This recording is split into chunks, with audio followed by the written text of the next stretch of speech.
മനുഷ്യനെ പോലെ തന്നെ ഭക്ഷണക്രമത്തിൽ വളർത്തുമൃഗങ്ങൾക്കും മെനു ഉണ്ട്, ഫുഡ് മെനു. കോഴിക്കോട് വടകര സ്വദേശി രവീന്ദ്രൻ്റെ പശുവിന് ഇഷ്ടം മധുര പലഹാരങ്ങളും പഴങ്ങളുമാണ്. സാധാരണ കന്നുകാലികൾക്ക് നൽകുന്ന പുല്ലും വൈക്കോലും പിണ്ണാക്കും ഒന്നും ഈ പശുവിന് വേണ്ട.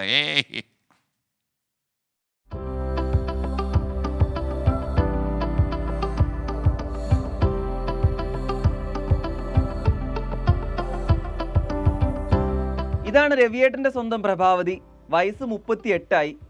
മെനു പ്രകാരമുള്ള ഭക്ഷണങ്ങൾ കൃത്യസമയത്ത് കിട്ടുന്നതിനാൽ ആള് നല്ല ഉഷാറാണ്.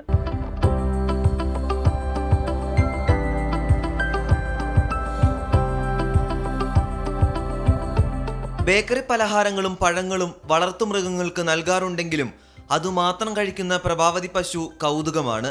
പുല്ലും വൈക്കോലും കഴിക്കാത്ത പ്രഭാവതിയുടെ ഇഷ്ടവിഭവങ്ങൾ രവീന്ദ്രൻ തന്നെ പറയും. ഏറ്റവും കൂടുതൽ ഇഷ്ടപ്പെടുന്ന സാധനം ആപ്പിള്, സപ്പോട്ട, ഉറുമാമ്പഴം, അലുവ ഭയങ്കര ഇഷ്ടമാണ്. അലുവ അല്ലെങ്കിൽ ശർക്കര, മാമ്പഴം. ഇപ്പം മാമ്പഴം, പിന്നെ പഴുത്തയക്ക, പിന്നെ നേന്ത്രപ്പഴങ്ങളൊന്നും കഴിക്കില്ല, ചെറുപഴങ്ങളെല്ലാം കഴിക്കും. മുന്തിരി ഭയങ്കര ഇഷ്ടം. മധുരമുള്ള സാധനങ്ങളെല്ലാം കഴിക്കും.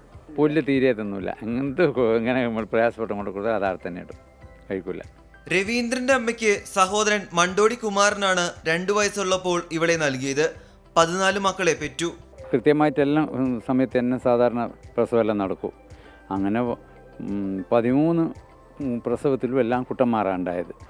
പിന്നീട് അമ്മ മരിച്ചതിൻ്റെ ശേഷമാണ് പിറ്റേത്തെ ദിവസം ഒരു പെണ്ണിനെ പ്രസവിച്ച് ചെയ്തത്. അന്നേരം നമ്മൾ വിചാരിച്ച് അതിനെ വളർത്താനെടുക്കാം, ഇതിനെ വിറ്റുകളയാണ്. അങ്ങനെ അത് അതിനെ എണ്ണടിപ്പിക്കുകയും ഇതെല്ലാം ചെയ്ത് പ്രസവിച്ചതിൻ്റെ ശേഷം അത് പാല് ചേർക്കാൻ സമ്മതിക്കില്ല. ഞങ്ങളെ കുത്തുന്ന അച്ഛനെ തന്നെ, അമ്മയില്ലല്ലോ. അന്നേരം ഞങ്ങളതിനെ വിറ്റ് ഇത് തന്നെ നിന്നോട്ടെ, നമുക്കൊരു പറമ്പത്തൊരു ചാണകത്തിനോ ഇതിനെല്ലാം നല്ല ഇല്ലെന്ന് വെച്ചിട്ട് അങ്ങനെ ഇതിനെ തന്നെ വളർത്തി. വയസ്സ് 38 പല്ലുകൾക്ക് തേയ്മാനം വന്നു. ഈ പ്രായത്തിലും മധുരം നുണയാൻ ഇഷ്ടമാണ്. ഒന്നുമില്ലെങ്കിലും ശർക്കരയെങ്കിലും വേണം. കാലിത്തീറ്റ ഉണ്ട്, അതൊന്നും കഴിക്കില്ല. കാലിത്തീറ്റ അങ്ങനെ കണ്ട തവിട് ഇതൊന്നും കഴിക്കില്ല. പിണ്ണാക്കൊന്നും അത് കൊടുത്താലും വെറുതെ നമ്മൾ തേങ്ങാട്ടിയ പിണ്ണാക്കിന് ലേശം വാങ്ങിയിട്ട് കൊണ്ട് ഇടയ്ക്ക് കൊടുത്ത് നോക്കൂ, അതും കഴിക്കില്ല.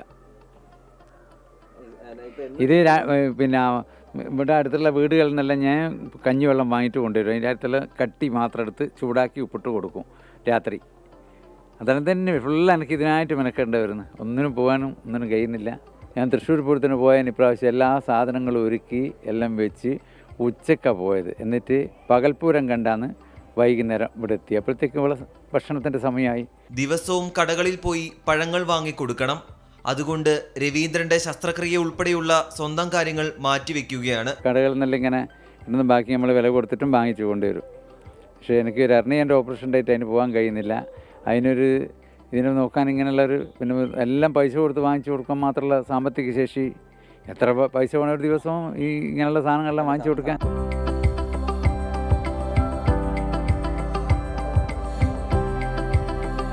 സാധാരണ വരുമാനത്തിന് വേണ്ടിയാണ് മൃഗങ്ങളെ വളർത്തുന്നത്. പ്രഭാവതിയിൽ നിന്നും രവിയേട്ടന് അത് ലഭിക്കുന്നുമില്ല.